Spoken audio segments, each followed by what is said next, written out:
بسم الله الرحمن الرحيم إن الله وملائكته يصلون على النبي يا أيها الذين آمنوا صلوا عليه وسلموا تسليما اللهم صل على محمد وعلى آل محمد سبحان الله والحمد لله ولا إله إلا الله والله أكبر ولله الحمد الله أكبر الله أكبر الله أكبر الله أكبر أشهد أن لا إله إلا الله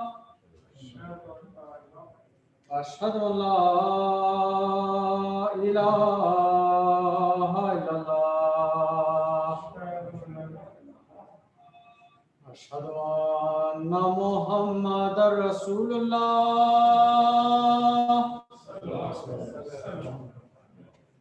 أشهد أن محمدا رسول الله أشهد أن أمير المؤمنين وإمام المتقين عليا ولي الله أشهد أن أمير المؤمنين وإمام المتقين عليا حجة الله حي على الصلاة حي على الصلاة حي على الفلاح حي على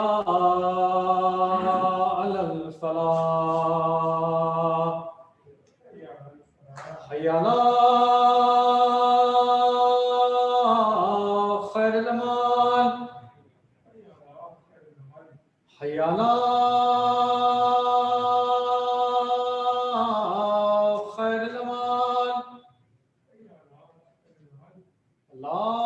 الله أكبر الله أكبر لا إله إلا الله لا إله إلا الله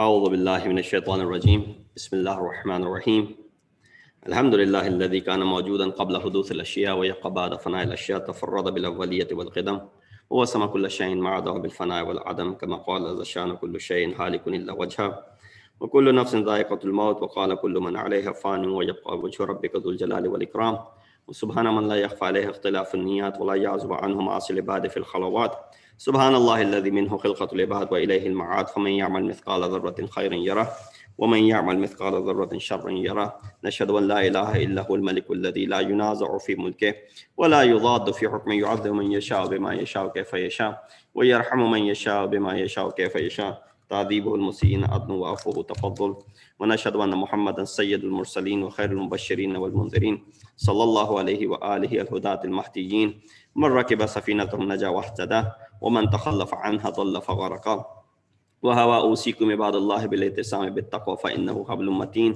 وأروة وثقى فقد قال أمير المؤمنين علي بن أبي طالب عليه الصلاة والسلام فإني أوصيك بتقوى الله أي بني ولزوم أمره وإمارة قلبه بذكره والاعتصام بحبله وأي سبب أوثق من سبب بينك وبين الله إن أنت أخذت به. صلوات على محمد وآل محمد. اللهم Assalamu alaikum wa rahmatullahi wa barakatuhu.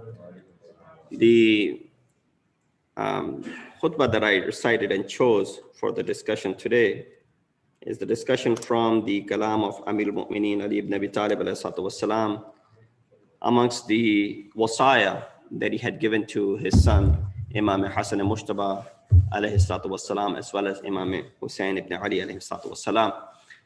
And the reason I chose this is because of the munasabat of the shahadat of our second Imam, Imam Hassan al-Mushtaba alayhi salatu wassalam, which falls on this day of the month of Safar. What could be better to look into how Mawla Muttaqiyan, when he gave advice to his son. Now there are many advices that he has given to his sons which are quoted in Nahj al-Balagha and outside of Nahj al-Balagha.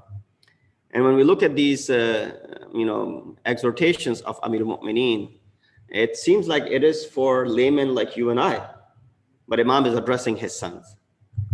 Min al-walid al-fan, for example, in another place Imam says, from your father who's going to pass away one day. Fan means fani, like everyone else is fani, I will also leave this world. And then he talks about what should you do. And then his advice to his sons, especially when he was hit by the zarbat of Ibn Muljim, the wasiyat that he gave. Now all of these wasaya might seem like that Imam is giving it to his sons, speaking to them because they are murid khitab.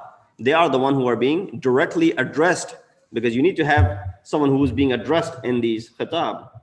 So we understand the tone and the pronouns which are used are for his sons. But really the fact of the matter is, through this, Imam is trying to get this message across to all of us. This is basically coming to all of us. That when Imam ﷺ says some of these words to his sons, seems like it is repetitive, seems like it is not needed for them, because they are future Imams. And they are ma'soom as well.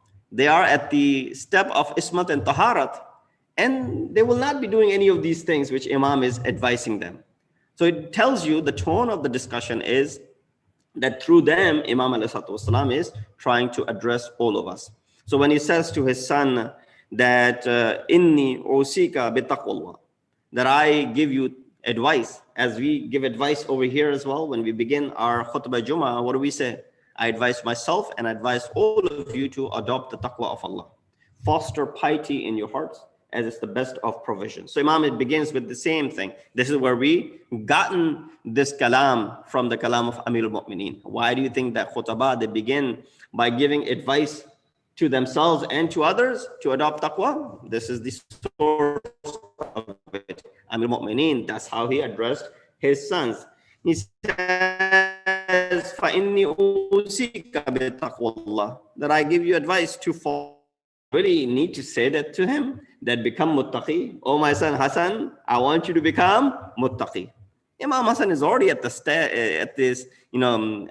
not the threshold. He's actually in the realm of taqwa. He's at the nahj of taqwa. He's at the peak of taqwa.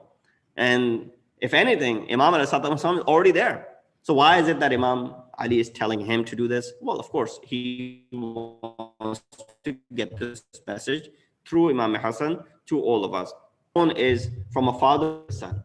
The love, the compassion that a father has for his sons. That's how Imam al-Sallam is speaking. Just how you find in Quran, when Luqman Hakim speaks to his son, Ya Bunayya, speaks to him by saying, oh my son. And then the word Bunayya, which is tasghir in Arabic, which is to show a special bond and more fondness. It's not just, oh my son, because he could have said, Ya Ibni. That would have meant, oh my son. The fact that it's a Ya Bunayya, that shows that there's more care in it. There's more attention to it. There's more love to it. There are ways a father can address their son or their daughters for that matter. How do you address?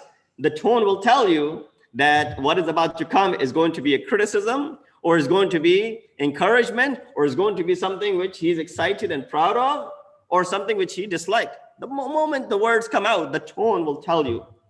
For example, if he calls you, oh, my son, come here, or if he calls you with your name, the tone that I need to speak to you right away, that will tell you what is about to come. Something important is about to come. So we can tell that. Imam ﷺ says, Ya bunayya, oh my beloved son. That's how you would translate it basically, although the word bunayya does not carry the word meaning beloved, but that's already understood in Kalam Arab. He said, Ya ay bunayya. He says, ayy shay'in. These are the things that I want you to, make sure that you hold on. My first and foremost advice to you, my son, is to fear Allah. That is understood. Be His obedient servant. That obedience of Allah subhanahu wa ta'ala is a tahsil hasil. Imam Hassan is already an obedient servant to Allah subhanahu wa ta'ala. You read in the kalam of Imam Hassan al-Mushtawa that the extra care that he gave when he would stand up to perform the salah. And this is not the case that Imam is given this advice when Imam Hassan and Imam Hussein are 4 or 5 years old. Until that time, Rasulullah was still alive. He was giving advices. This is when Imam Hassan and Imam Hussein are much older. They're probably in their 20s, if not more, right? So they're much older than that. So when you're giving advice to a 20-year-old, 25-year-old, 30-year-old, up until the time that Imam Ali is alive, Imam was martyred in the 40th year after Hijrah. At that point, at his martyrdom, Imam Hassan is 37 years old.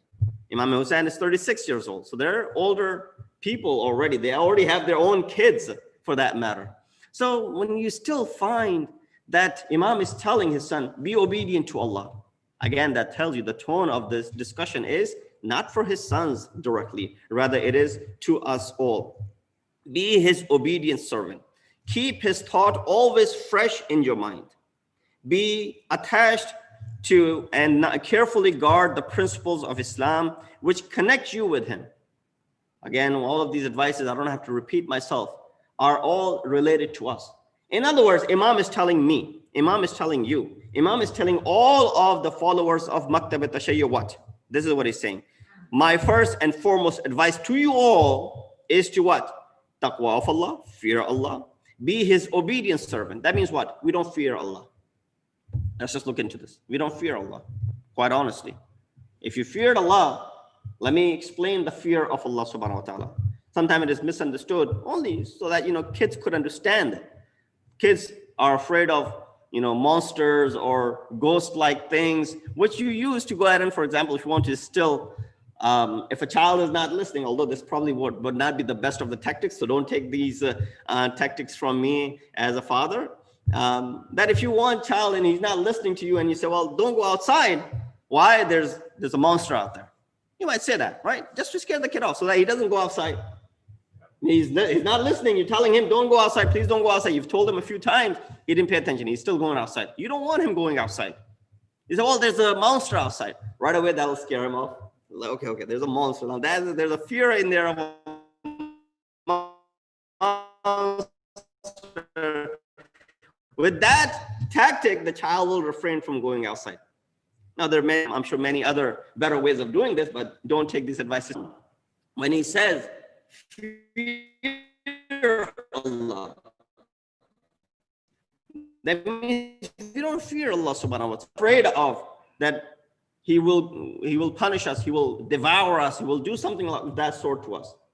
But in reality, are we obedient to Allah subhanahu wa ta'ala?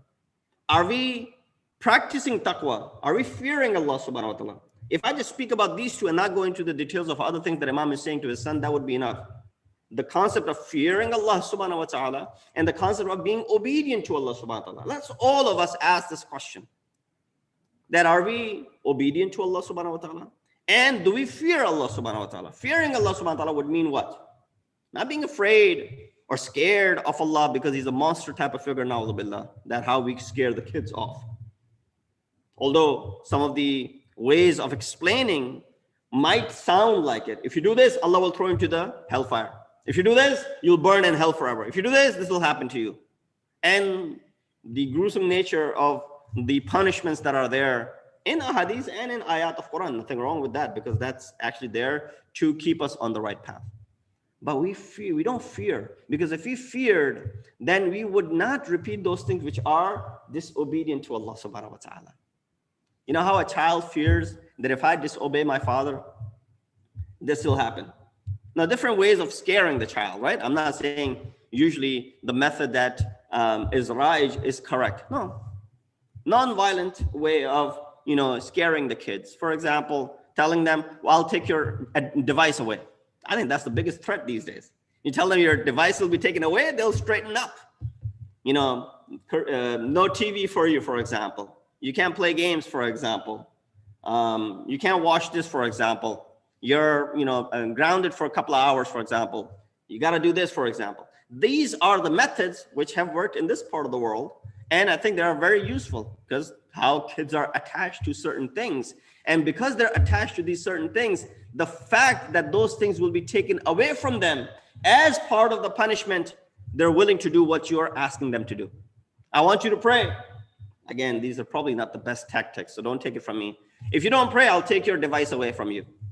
That might get the incentive to them.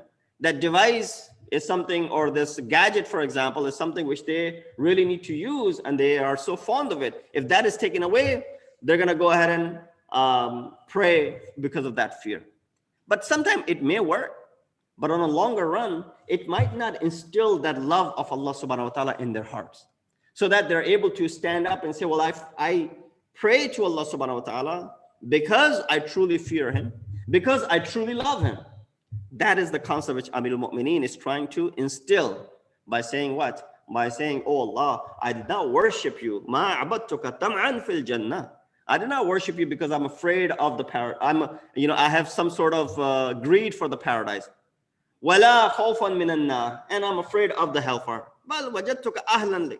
But I found you to be what? Worthy of this salat. So therefore, I am doing this ibadah to you. So Imam ﷺ is saying two things to his son.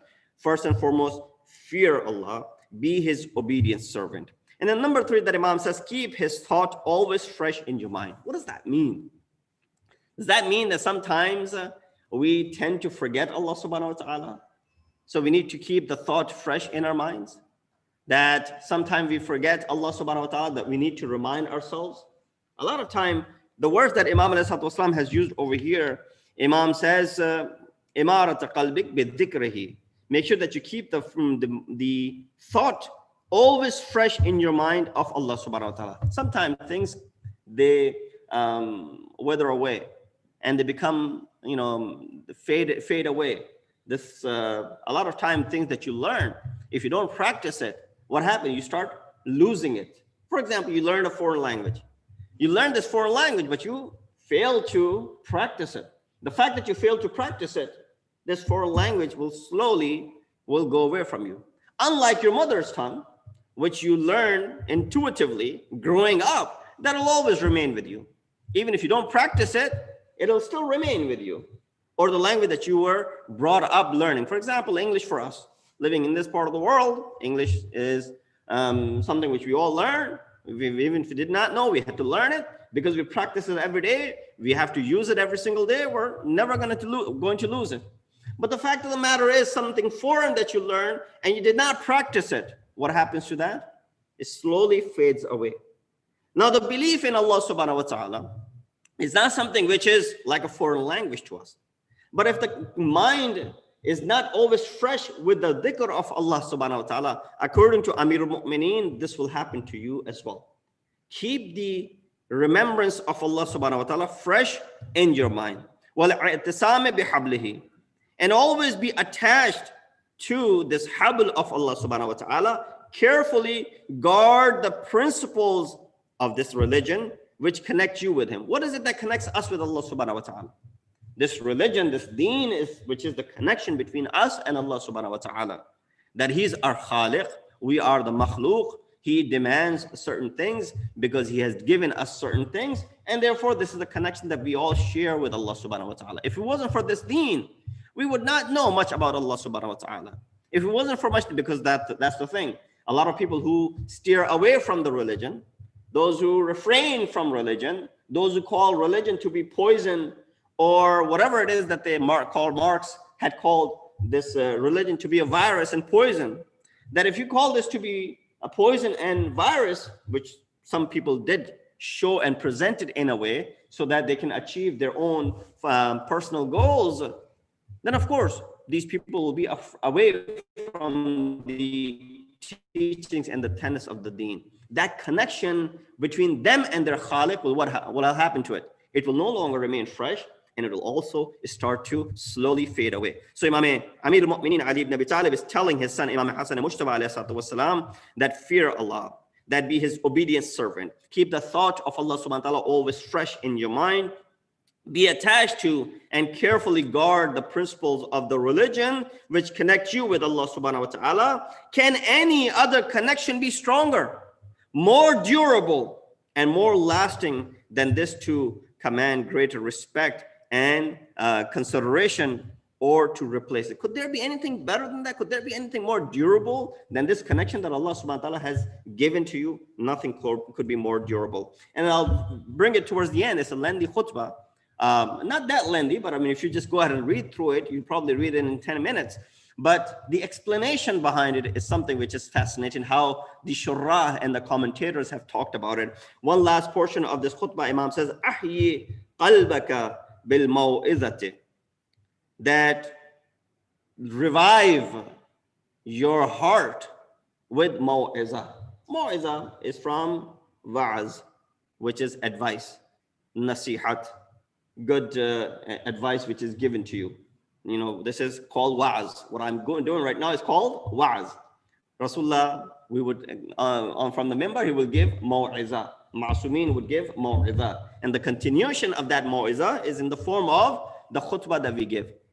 So this is also maw'izah. It says, "Ahyi qalbaka bil maw'izah."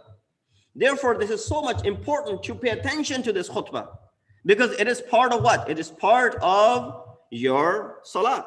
So therefore, you do what? You revive your heart. And all of those things that were mentioned before, that things are withering away, it's no longer fresh. Imam is saying, keep it all fresh. And then he says what? Ahyi qalbaka bil maw'izah. Make sure that you keep your heart fresh and your mind fresh. Accept good exhortation and freshen your mind, or refresh your mind with them. So not only just take this exhortation, this advice that is being given from Quran and from the Sunnah, but also take this to revive your heart. All of us are in need of the revival of heart. You know, if you have the physical illness on your heart, and may Allah subhanahu wa ta'ala keep you all safe and sound, there are certain brothers who are going through heart surgeries. They have requested for dua sihat. Inshallah, towards the end, we will make dua for them. But there's a physical illness that might be in the heart, so that you get what? Revived. You get revived by, the operation, by getting the stunts in, for example, or maybe by getting the bypass surgery. That's a revival of the heart. Why? Because heart, the concept of resuscitate, right? Heart which is not responding, so you pound it. You try to bring it back. That's the revival of the heart in the literal sense. That's not what Imam is saying over here. He said, "Ahyi qalbaka bil maw'izah." Revive your heart. Or ahyi would better be translated as give rebirth to your heart. With what? With maw'izah. With this advice, with good advice. Good exhortation is something, and refresh your mind with them. And then Imam says, adopt piety and kill your inordinate desires with its help. Yes. This concept of reviving with maw'izah and this concept of fostering taqwa will do what? Will help you in killing your inordinate desires. See how it is easily achievable with that? He said, build your character with the help of true faith in religion and Allah subhanahu wa ta'ala. I don't want to get in more of this khutbah. It is a very beautiful khutbah by Amir al-Mu'mineen, giving advice to his son, Imam Hassan al-Mujtaba alayhi salatu wassalam. And of course, in reference to, I said this in the beginning, Imam is not literally giving it to his son, because his son is already well aware of all of these things. He's at the level of ismat and taharat. He's already a ma'asum. He's already had all of these things at the highest of the levels. But of course, this advice is reaching to all of us. So today we look in our selves. We look at our own souls. Last night in the speech as well, there were a lot of discussions from the kalam of Rasulullah in reference to our lives, the practical lessons that we can derive from the life of Rasulullah and the advices of Rasulullah and the kalam of Rasulullah. And one of them was that stood out, which said that if you focus only on your own defects and your own uyub, it will keep you from focusing on the defects of others, right? The fact that we're able to point out the defects of others, although on the contrary, Prophet has also said that the one who points out your defects to you is your best friend. So while he's saying the one who comes and tells you this is wrong with you, brother, he's your best friend. Because the one who keeps on telling you that, no, this is okay, you're fine, you're okay, nothing wrong that you have done, and continues to cover up for your lapses and your mistakes, let it be known that person is not your best friend, or friend for that matter.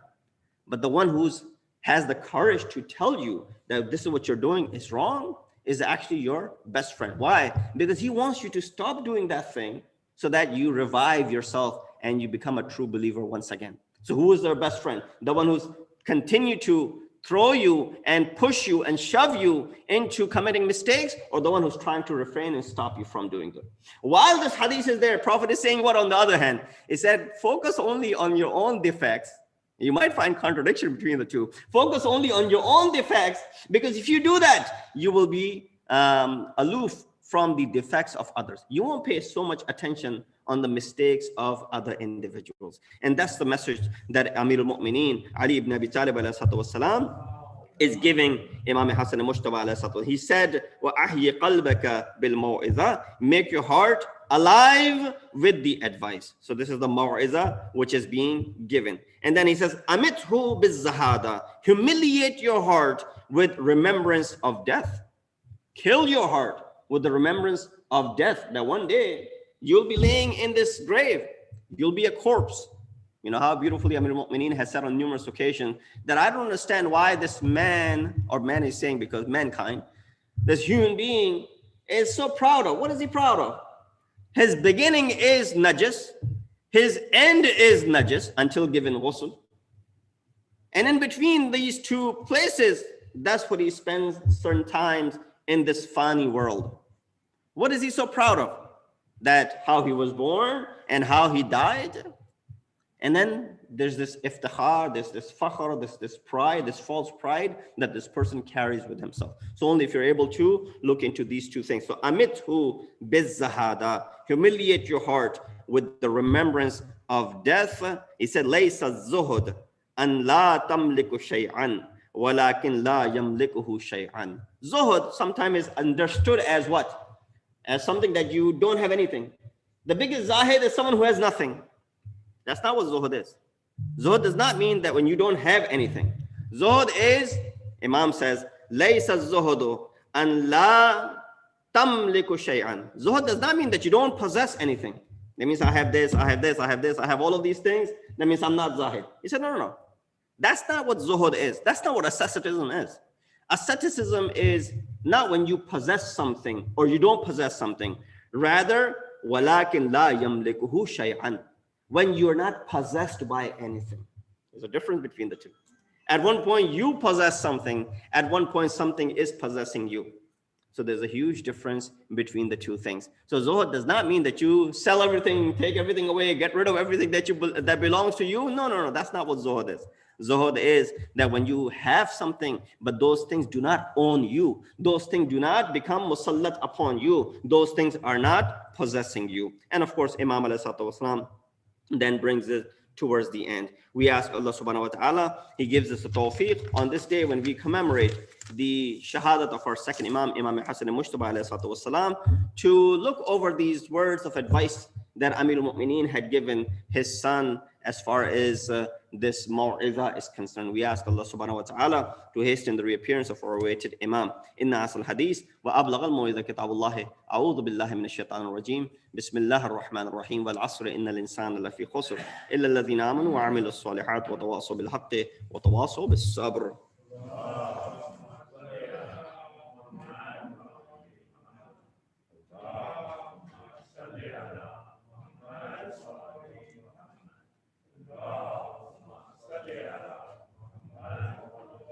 بسم الله الرحمن الرحيم. الحمد لله الذي لا إله إلا هو الحليم الكريم غافر الذنب وقابل التوب وهو الغفور الرحيم. سبحان من سبقت رحمته وذبه وبسط اليدين بالرحمة. سبحان من لم يكلف نفسا إلا دون وسعها وعفى عن السيئات ولم يجاز بها. سبحان من لا يزداد على معاصي العباد إلا كرما وجودا ولا كثرة الذنوب إلا عفوا وصفحا. نشهد أن لا إله إلا هو العطوف على العباد بجوده والعباد والمذنبين بحلمه.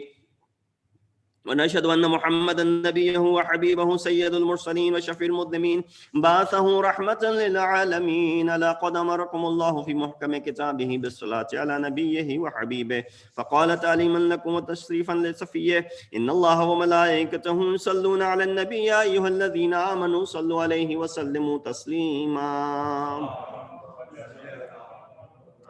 اللهم صل على سيد المرسلين وشفيع المذنبين نبينا محمد صلى الله عليه وآله وعلى إمام المسلمين وقائد الغر المحجلين أمير المؤمنين علي بن أبي طالب صلوات الله وسلامه عليه وعلى سيدة نساء العالمين وبذة خاتم النبيين سيدتنا فاطمة بنت رسول الله صلوات الله عليها وعلى الحسن المجتبى والحسين الشهيد بكربلاء وعلي بن الحسين ومحمد بن علي وجعفر بن محمد وموسى بن جعفر وعلي بن موسى ومحمد بن علي وعلي بن محمد والحسن بن علي عليهم الصلاة والسلام. اللهم صل على مولانا صاحب الزمان ما هي آثار البدع والطغيان هادم أبنية الشرك والنفاق حاسد فروع البغي والشقاق صلوات الله وسلامه عليه وعلى عباد الكرام متى صلت الليالي والأيام. اللهم عجل فرجا وسهل مخرجا واكحل ناظرنا بنظرة منا إليه واجعلنا من المستشهدين بين يديه وتفضل على أمرائنا المؤمنين بمزيد التوفيقات وازدياد الإقبال وعلو في الدرجات. اللهم افعل بنا ما أنت أهله ولا تفعل بنا ما نحن أهله بجاه محمد وآله المعصومين صلوات الله عليهم أجمعين. اللهم اجعلنا ممن يذكر فتنفع الذكر إن الله يأمر بالعدل والإحسان وإيتاء ذي القربى وينهى عن الفحشاء والمنكر والبغي يعظكم لعلكم تذكرون.